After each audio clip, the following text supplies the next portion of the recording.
который Шамиль был сыном царевича Александра. Это запись Букураули. Букураули говорит, что перед Шамилем был один Тушин, которого знал его дядя. Этот Тушин разговаривал с дядей Букураули и рассказывал ему о Шамиле, с которым Тушин был знаком лично.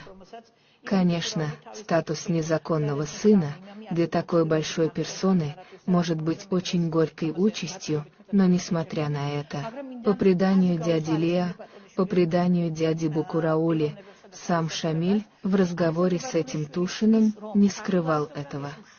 Шамиль говорит этому грузину: «За что вы, грузины, враждуете со мной? Почему вы придираетесь ко мне, чем я навредил вам? Я хочу восстановить наш царский престол. Я хочу вместе со свободой Дагестана восстановить дворец царя Ираклия, его могущество и восстановить грузинскую государственность. Вместо того, чтобы вы, грузины, стояли рядом со мной, вы сопротивляетесь, в конце концов я ваша кровь и плоть».